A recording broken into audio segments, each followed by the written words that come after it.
ଗଣେଶଙ୍କର ଅନେକ ନାମ ରହିଛି, ତାଙ୍କର ମହିମା ମଧ୍ୟ ଅନେକ, ତାଙ୍କର ଲୀଳା ମଧ୍ୟ ଖୁବ୍ ସୁନ୍ଦର ଭାବରେ ତାଙ୍କର ଲୀଳା ରହିଛି। ଏବଂ ବିଭିନ୍ନ ସମୟରେ ଗଣେଶ ଯେଭଳି ଭଗବାନ ବିଷ୍ଣୁ ସେ ବିଭିନ୍ନ ଅବତାର ଗ୍ରହଣ କରନ୍ତି, ସେହିଭଳି ଗଣେଶ ମଧ୍ୟ ଅନେକ ସମୟରେ ସେ ଜନ୍ମଗ୍ରହଣ କରିଛନ୍ତି। ଅନନ୍ତ ଥର ତାଙ୍କର ଜନ୍ମ ହୋଇଛି ଏବଂ ବିଭିନ୍ନ ଲୀଳାରେ ତାଙ୍କର ସୁନ୍ଦର ସୁନ୍ଦର ତାଙ୍କର ଲୀଳା ମଧ୍ୟ ପ୍ରକଟିତ ହୋଇଛି ଏବଂ ତାଙ୍କର ନାମ ମଧ୍ୟ ଅନେକ ନାମ ରହିଛି। ଏଇଭଳି ଗୋଟେ ରହିଛି ଯେଉଁ ଭଗବାନ ଗଣେଶଙ୍କ ସମ୍ପର୍କରେ ତାଙ୍କର ଲୀଳା ଯେ ଶନିଙ୍କର ଦୃଷ୍ଟି ପଡ଼ିବା କାରଣରୁ ଗଣେଶଙ୍କର ମସ୍ତକ ଭସ୍ମ ହୋଇଯାଇଥିଲା, ଏଭଳି ଏକ କାହାଣୀ ମଧ୍ୟ ରହିଛି। ଯେତେବେଳେ ମାତା ପାର୍ବତୀ ତପସ୍ୟା କରୁଥିଲେ ଭଗବାନ ଶିବଙ୍କୁ ପତି ରୂପରେ ପ୍ରାପ୍ତ ହେବା ପାଇଁ, ସେ ଯେତେବେଳେ ଅନେକ ବର୍ଷ ଧରି ଯେତେବେଳେ କଠୋର ତପସ୍ୟା କଲେ, ତପସ୍ୟା କରିବା ପରେ ଦିନେ ସେ ସ୍ନାନ କରିବା ପାଇଁ ଯାଉଛନ୍ତି, ଦେହରେ ସେ ହଳଦୀ ବୋଳିଛନ୍ତି ଏବଂ ସେ କ'ଣ କଲେ, ତାକୁ ଏକ ପିତୁଳା କରି ଯେତେବେଳେ ତାକୁ ଜୀବନନାଶ ଦେବା ପାଇଁ ଚାହିଁଲେ, ଯେଉଁ ହଳଦୀ ଏବଂ ମଳିକୁ ଦେହର ମଳିରୁ ଏକ ପିତୁଳାଟିଏ ସୃଷ୍ଟି କରି ତାକୁ ଯେତେବେଳେ ଜୀବନନାଶ ଦେବା ପାଇଁ ଚାହିଁଲେ, ସେ ଭଗବାନ ବିଷ୍ଣୁଙ୍କୁ ସ୍ମରଣ କଲେ ଏବଂ ସେଇଠାରେ ଭଗବାନ ବିଷ୍ଣୁ ସେ ଆବିର୍ଭୂତ ହୋଇପଡ଼ିଲେ ଏବଂ ତାଙ୍କୁ ଜୀବନନାଶ ଦେଲେ ଏବଂ ସେଇଠାରୁ ଯେଉଁ ସନ୍ତାନ ଜନ୍ମ ହେଲେ ତାଙ୍କର ନାମ ରଖାଗଲା ଗଣେଶ ଏବଂ ସେ ଅଗ୍ରପୂଜ୍ୟ ହେବେ ବୋଲି ମଧ୍ୟ ଭଗବାନ ବିଷ୍ଣୁ ଏବଂ ମାତା ପାର୍ବତୀ ତାଙ୍କୁ ଆଶୀର୍ବାଦ କରିଥିଲେ ଯେ ସମସ୍ତ ଦେବତାଙ୍କ ଠାରୁ ତାଙ୍କର ଆଗରେ ପୂଜା ହେବ, ତାପରେ ସମସ୍ତ ଦେବତାଙ୍କର ପୂଜା ହେବ। ଏବଂ ଏଇ ଯେଉଁ ଶିଶୁଟିକୁ ତାଙ୍କର ନାମ ଦେଇଥିଲେ ଗଣେଶ।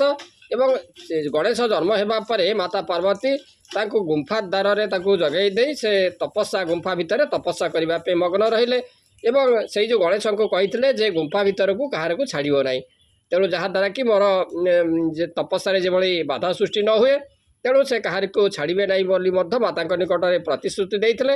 ତାପରେ ଯେତେବେଳେ ଶିବ ଯେତେବେଳେ ଯେଉଁ ପାର୍ବତୀଙ୍କର କଠୋର ତପସ୍ୟାରେ ଶିବଙ୍କର ଆସନ ଟଳମଳ ହେଲା ଏବଂ ସେ ପାର୍ବତୀଙ୍କ ନିକଟକୁ ସାକ୍ଷାତ କରିବା ପାଇଁ ଆସିବା ସମୟରେ ଏଇ ଯେଉଁ ଗୁମ୍ଫା ଦ୍ୱାର ପାଖରେ ଏଇ ଯେଉଁ ବାଳକ ଗଣେଶ ତାଙ୍କର ପଥରୋଧ କଲେ ଏବଂ ଯାହାଫଳରେ କି ଗଣେଶ ଏବଂ ଶିବଙ୍କ ମଧ୍ୟରେ ତୁମୁଳ ଯୁଦ୍ଧ ହେଲା ଏବଂ ଯେତେବେଳେ ଶିବ ବାରମ୍ବାର ପରାଜିତ ହେଉଥିଲେ ଏବଂ ବିଷ୍ଣୁଙ୍କ ମାୟାରେ ସେ ଗଣେଶ ଯେତେବେଳେ ଶକ୍ତିହୀନ ହେଲେ, ସେତେବେଳେ ଏଇ ଯେଉଁ ତ୍ରିଶୂଳ ଆଘାତରେ ଶିବ ତାଙ୍କର ମସ୍ତକ ଛେଦନ କରିଥିଲେ ଏବଂ ପାର୍ବତୀଙ୍କର ଅନୁରୋଧ କ୍ରମେ ଶିବ କ'ଣ କରିଥିଲେ ନା ପୁଷ୍ପଦନ୍ତ ନାମକ ଏକ ହସ୍ତି ଶାବକର ଯେଉଁ ମସ୍ତକ ସେ ଆଣି ତାଙ୍କର ଗଣେଶଙ୍କ ସ୍କନ୍ଧରେ ସଂଯୋଜିତ କରାଯାଇଥିଲା, ଯାହାଫଳରେ କି ଗଣେଶ ପୁଣି ପୁନର୍ଜୀବିତ ହୋଇ ଉଠିଥିଲେ ଏବଂ ତା'ର ରକ୍ତରୁ ଶୋଣି ନଦୀ ସୃଷ୍ଟି ହୋଇଥିଲା। ଗଣେଶଙ୍କୁ ଯେତେବେଳେ ତା'ର ଶିରଚ୍ଛେଦ କରାଗଲା, ତାଙ୍କର ରକ୍ତରୁ ଶୋଣି ନଦୀ ନାମ ସୃଷ୍ଟି ହୋଇଥିଲା।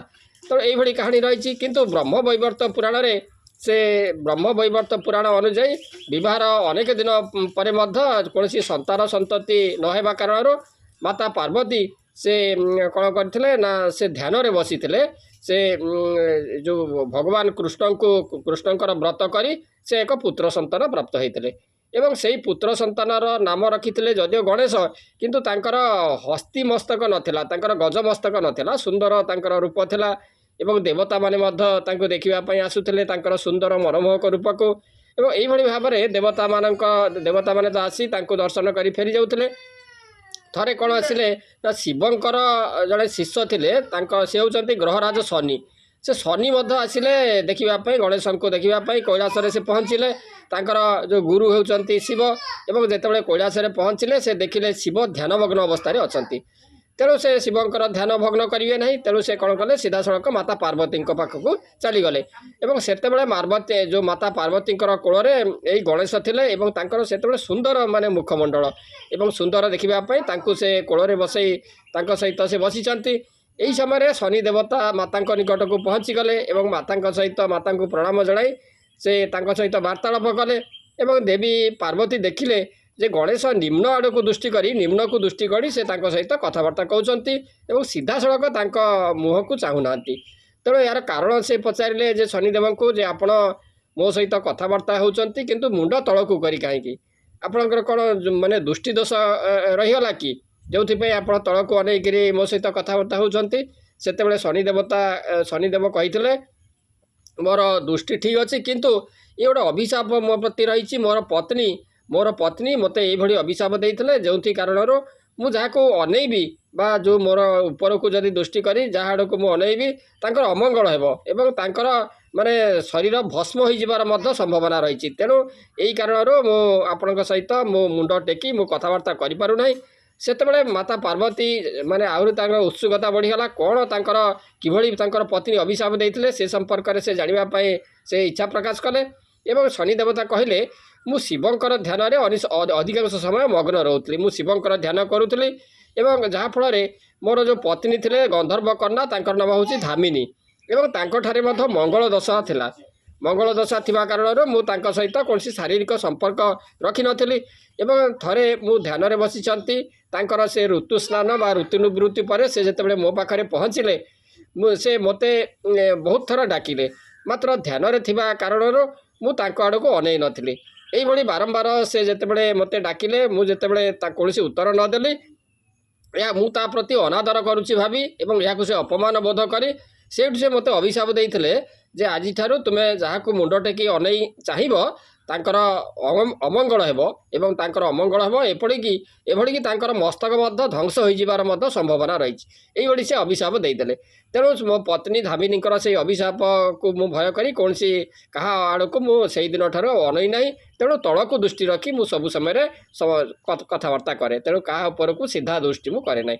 ସେତେବେଳେ ମାତା ପାର୍ବତୀ ସେ ତ ପୁତ୍ର ତାଙ୍କର ସୁନ୍ଦର ପୁତ୍ର ପ୍ରାପ୍ତ ହୋଇଛନ୍ତି, ପୁତ୍ର ମୁହଁରେ ସେ ବସିଛନ୍ତି ଏବଂ ସେତେବେଳେ ଗଣେଶଙ୍କର ଯେଉଁ ମସ୍ତକ ତାଙ୍କର ମୁଣ୍ଡ ମୁଖମଣ୍ଡଳ ଖୁବ୍ ସୁନ୍ଦର ଥିଲା, ମନମୋହକ ଥିଲା, ସମସ୍ତ କଷ୍ଟକୁ ଦୂର କରୁଥିଲା।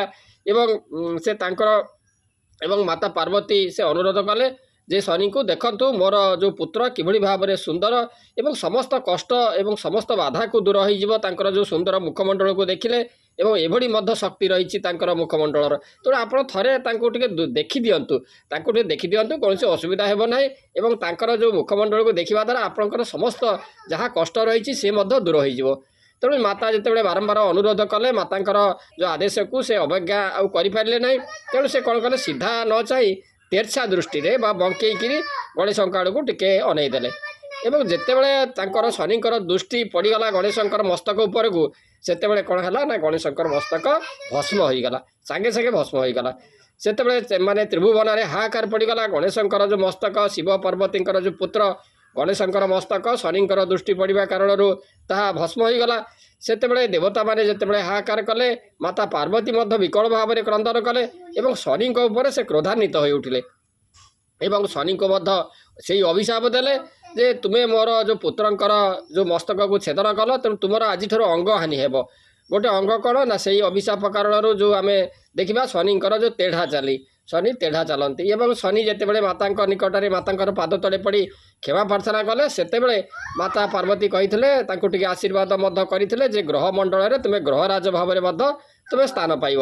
ତାପରେ ମାତା ପାର୍ବତୀ ବିକଳ ଭାବରେ କ୍ରନ୍ଦନ କରୁଥିଲେ। ଶିବ ସେଠାରେ ଉପସ୍ଥିତ ହେଲେ ଏବଂ ସେହି ସମୟରେ କ'ଣ କରାଗଲା ନା ଏକ ଭଗବାନ ଶିବ ସେ କ'ଣ କଲେ ନା ଏକ ହସ୍ତୀ ଶାବକର ଯେଉଁ ପୁଷ୍ପଭଦ୍ରା ନଦୀ କୂଳରେ ପୁଷ୍ପଦନ୍ତ ନାମକ ଏକ ହସ୍ତୀ ଶାବକର ଯେଉଁ ମସ୍ତକ ତାକୁ ଛେଦନ କରି ଆଣି ଭଗବାନ ବିଷ୍ଣୁ ସୁଦର୍ଶନ ଚକ୍ରରେ ତାକୁ ଛେଦନ କରିଥିଲେ ଏବଂ ଆଣି ଏଇ ଗଣେଶଙ୍କଠାରେ ସଂଯୋଜିତ ତାଙ୍କର ସ୍କନ୍ଧରେ ସଂଯୋଜିତ କରିବା ଦ୍ୱାରା ଗଣେଶ ପୁନର୍ଜୀବିତ ହୋଇଥିଲେ ଏବଂ ତାଙ୍କର ରହିଥିଲା ହସ୍ତୀ ମସ୍ତକ ବା ଗଜମସ୍ତକ। ତେଣୁ ଗଜମସ୍ତକ ବୋଲି ତାଙ୍କୁ କେବେ କେହି ଅନାଦର ଯଦି ନ କରିବେ, ସେଇ କାରଣରୁ ଯେଉଁ ସମସ୍ତ ଦେବତାଙ୍କର ଆଗରେ ତାଙ୍କର ପୂଜା ହେବା ପାଇଁ ମଧ୍ୟ ସମସ୍ତେ ନିଷ୍ପତ୍ତି ନିଆଗଲା ଏବଂ ସମସ୍ତେ ଘୋଷଣା କଲେ ଏବଂ ସେହିଦିନଠାରୁ ଗଣେଶ ଅଗ୍ରପୂଜ୍ୟ ଦେବତା ଭାବରେ ସେ ପୂଜିତ ହେଉଛନ୍ତି। ତେବେ ଗଣେଶଙ୍କର ଯେଉଁ ମସ୍ତକ ଛେଦନ ସମ୍ପର୍କରେ ଆଉ ଗୋଟେ କାରଣ କ'ଣ ରହିଛି ନା ଶିବଙ୍କ ପ୍ରତି କଶ୍ୟପ ଋଷିଙ୍କର ଅଭିଶାପ କାରଣରୁ ଗଣେଶଙ୍କର ମସ୍ତକ ଛେଦନ ହୋଇଥିବା ମଧ୍ୟ ଜଣାଯାଏ। ଏ ଗୋଟେ ପୁରାଣରେ ରହିଛି। ତାପରେ ଆଉ ଗୋଟେ ଗଣେଶଙ୍କର ସୃଷ୍ଟି ସମ୍ପର୍କରେ ମଧ୍ୟ ଆହୁରି କୁହାଯାଏ ଯେତେବେଳେ ଭଗବାନ ଶିବ ସେ ଶିବଙ୍କର ହାସରୁ ବା ଶିବ ଯେତେବେଳେ ହସିଲେ ତାଙ୍କର ହସରୁ ଗଣେଶଙ୍କର ସୃଷ୍ଟି ହୋଇଥିଲା ଏବଂ ବିନାୟକଙ୍କର ତାଙ୍କର ନାମ ସେତେବେଳେ ଥିଲା ବିନାୟକ ଏବଂ ତାଙ୍କର ହାସରୁ ସୃଷ୍ଟି ହୋଇଥିଲେ ଗଣେଶ। ସେତେବେଳେ ସେଇ ଯେଉଁ ପୁତ୍ର ପ୍ରତି ପାର୍ବତୀଙ୍କର ଅଧିକ ଆକର୍ଷଣ ବଢ଼ିଗଲା। ଶିବ ତାଙ୍କର ହାସରୁ ସୃଷ୍ଟି କଲେ କିନ୍ତୁ ପାର୍ବତୀ ତା ପ୍ରତି ଅଧିକ ଆକର୍ଷିତ ହୋଇପଡ଼ିଲେ। ଏଥିରେ ଶିବ କ୍ରୋଧାନ୍ୱିତ ହୋଇପଡ଼ିଥିଲେ ଏବଂ ସେ କ'ଣ କରିଲେ ନା ତାଙ୍କର ମୁଖରୁ ସେ ଅସଂଖ୍ୟ ବିନାୟକଙ୍କର ପ୍ରକଟ ହେଲା। ଶିବଙ୍କ ଯେତେବେଳେ କ୍ରୋଧାନ୍ୱିତ ହୋଇ ଉଠିଲେ ତାଙ୍କର ମୁଖରୁ ଅସଂଖ୍ୟ ଯେଉଁ ବିନାୟକ ସୃଷ୍ଟି ହେଲେ ଏବଂ ସେ ଅସଂଖ୍ୟ ବିନାୟକଙ୍କୁ ଦେଖି ଦେବତାମାନେ ମଧ୍ୟ ଭୟଭୀତ ହୋଇପଡ଼ିଲେ ଏବଂ ଶିବଙ୍କୁ ଶାନ୍ତ ହେବା ପାଇଁ କହିଲେ। ତାପରେ ଶିବ ଯେତେବେଳେ ଶାନ୍ତ ହେଲେ ସେତେବେଳେ ଏଇ ବିନାୟକଙ୍କୁ ସେ ଅଧ୍ୟକ୍ଷ କରିଦେଲେ, ବିନାୟକଙ୍କର ଅଧ୍ୟକ୍ଷ କରିଦେଲେ ଏବଂ ଏଇଭଳି ଭାବରେ ଆଦି ଯୁଗରେ ଏଇ ବିନାୟକଙ୍କର ସୃଷ୍ଟି ହୋଇଥିଲା ଏବଂ ମୂଳ କଥା ହେଉଛି ଯେଉଁ ଶନିଙ୍କର ଦୃଷ୍ଟି ପଡ଼ିବା କାରଣରୁ ଗଣେଶଙ୍କର ମସ୍ତକ କିଭଳି ଛେଦନ ହୋଇଥିଲା ସେ ସମ୍ପର୍କରେ ଆପଣମାନେ ଶୁଣିଲେ। ଆଜି ପାଇଁ ରହୁଛି ଓಂ ଏକଦନ୍ତ ମହାକାୟ ଲମ୍ବୋଦର ଗଜାନନଂ ବିଘ୍ନନାଶଂ କରଂ ଦେବଂ ହେରମ୍ବଂ ପ୍ରଣମାମହଂ।